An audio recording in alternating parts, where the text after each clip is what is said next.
If I had $1 million, if I had $1 million, well, I'd buy you a house. I would buy you a house. And if I had $1 million. Michael Jones, the superintendent of the Illinois Lottery, is here with me to talk about the MS Project, which has become an annual event with the lottery, and it's a good thing. Before we get to this, Michael, I wanted to mention in the news, Steve reported that the governor said that tax is going to be permanent that they put in, the real estate tax, I believe it is, that he issued, and that's going to be permanent. And it was a temporary thing, he said initially. My point is, without the lottery proceeds coming into the state over the years, imagine the shape we'd be in without that money. Well, it's a huge amount of money that we generate every year, and it's certainly much needed. And I believe, just like I believed in the early 80s, that it could go much higher. The lottery could be doing an extremely good job of maximizing revenue if we just offered games that everybody wanted to play for prizes everybody wanted to win, and they all believed where the money went. And that's one of the reasons we're here today to talk about the MS Project. And that project is multiple sclerosis. Yeah, every year we do 4 special instant games where you can decide that you want to play it, because if you win, you can win up to $20,000 instantly. But if you lose, the money's going to something that you specifically chose. Whether it's to help veterans programs, you guys had me in here to talk about Veterans Cash with Erica Borgren, whether it's AIDS awareness and prevention, or whether it's breast cancer research, or now with this, the MS Project. It is exactly why you have a lottery, to raise money for something that everybody believes in. And in this case, with the MS Project, I think all of us are touched by people that we know who have had the disease, or perhaps you're suffering it from yourself. And the ticket is a scratch-off, and the top prize is? $20,000. It's an orange ticket, which is the color of MS is associated with. You'll see it in every lottery retailer. And the thing that I found out about multiple sclerosis when I started studying it, when I thought that we should really promote this game, is that it affects young women more than any other demographic, by far. And it's just something that if we can research and find a cure, or research and find a way to ameliorate its impact, man, I'll tell you, I'm proud to be part of the lottery to help raise that kind of money. How do you decide which projects to take on? I know the veterans, that's an obvious one.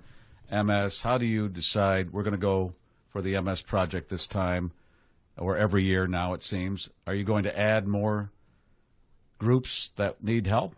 Well, actually, the lottery does not decide these things. The legislature does. So when I came back 2 years ago, I discovered that we had 4 legislatively mandated instant games, each of one which was dedicated to a specific project. And I looked at them and I thought, this is fantastic.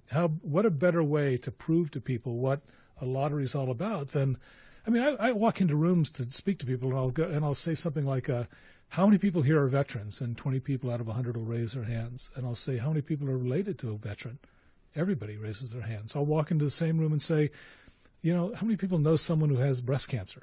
100% of the people. How many people know someone who suffers from multiple sclerosis, of AIDS? So these are universally, important projects where you can do something about it. It's not a charity. This is not a donation. We're giving you an equal chance to win $20,000 instantly for just $2. But if you don't win, you've done something you've specifically decided to support. And this is a limited shelf life as far as how long these tickets are out there. Well, we printed 2 million tickets. So if we sell this game out, we'll raise $1 million for multiple sclerosis research in Illinois. When we kicked this off at the press conference 2 weeks ago in Springfield, I was there with doctors from the University of Illinois Medical Center who, our money funds their research on multiple sclerosis in our state. So I would hope that we would sell this game out in a week, because there's only 2 million tickets and there's 9 million adults, and I think it's a heck of a thing to participate in. So if you see the ticket in a lottery retailer, buy one. You awarded the St. Patrick's Day raffle ticket last week. Yes. And how did that go? You had, 2 $1 million or 4 $1 million winners? Yeah, right. 4 $1 million winners, right? Right.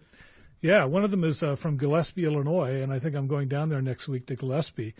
to give the person the check for $1 million, and it was bought in a Moto Mart. That may not ring a bell with you, but that's where the $656 million grand prize Mega Millions ticket from almost 2 years ago was sold in a Moto Mart. So that must be a lucky chain. So it's a different Moto Mart, but it's a Moto Mart. Yeah. But while I'm down there, I'm going to drive over to Redbud because I just love going to that town. It's so picturesque and beautiful. I'll go by the Moto Mart there. I'll go by the bar that we all celebrated the $656 million grand prize at. It'll be a wonderful thing to do. One person has come forward, so 3 more are out there that have $1 million ticket. Yes. They have not come forward yet. We know geographically where they're from, though. Are they all where? Downstate for the most part. All downstate. Yeah. And then you had a breakdown of a lot of other prizes for the St. Patrick's Day raffle. And yeah, you can go to our website and you can look at the prizes, and if you bought a raffle ticket, you can check your number automatically to find out if you were one of the winners. Okay, sounds good. And after the MS thing, what's next? Do you want to promote anything else while you're here, or you want to come back another time? Because I'll have you fill out some forms, and you can do that. Well, I just think that the lottery is such an interesting thing. I mean, it, in essence, is a non-coercive way to raise money, and a lot of people have never played the lottery or only play the lottery when the prize gets to be huge. But we have some very interesting games like the MS Project, which, if you choose to participate, a healthy lottery is one in which a lot of people play a little bit. And if a lot of people played a little bit in the state of Illinois, we would generate $1 billion more in sales and $300 million more in profits for schools and bridges and roads and for things like the MS Project and veterans and breast cancer research and also AIDS awareness. It's the way we raised money to build Harvard College and to buy Cannon for Philadelphia. What the heck? Let's get a cure for multiple sclerosis through this game. Okay, whatever he said there. Brian? What do you want to do with Mr. Lottery guy here? I'd like to ask a question. Okay. So say you sell say there's 4 million tickets that are a buck a piece, and 2 million of those go unclaimed for that dollar. Where does that money go to? Like, who gets it? Where does it go? Unclaimed prize money, which about 1% of lottery sales tends to be unclaimed. So when you're doing $2.8 billion, that's a lot of money. $28 million goes unclaimed. After a year, if people don't claim the prizes, it's sort of a cumulative thing. The money goes to the Common School Fund.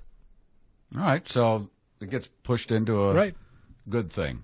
Right. Michael Jones is the superintendent of the Illinois Lottery. Thank you, Michael. Pick up that MS ticket. And I got a quick text here. The Jewel in Frankfurt doesn't have the veterans cash in the lottery machine anymore. How can we get those back? Are they all gone? I think they're all gone for this. Well, no, they're not all gone. Why did I say that? How would I know? I know when I read the commercial, you'll go, when they're gone, they're gone. It's a distribution question, and I will make sure that Jewel has them. By the way, just around the corner from our office, there's a little hole-in-the-wall store that sells more veterans cash tickets than any other retailer in the state. And I walked over and asked the guy, and he said, hey, listen, when anybody comes in here, I say, you want to play the lottery? Help our veterans. And that's how he sells so many tickets. And that comes out around Veterans Day. Yeah. And my point being, when those are all gone, you print so many, and then that's it for this run. We print 2 million, and so far we haven't sold out the 2 million. And if there's demand, we just need to redo the tickets to make sure there's tickets where people are trying to buy them. All right. Thank you, Michael Jones. Here's Leslie. Eden, southbound Stone, just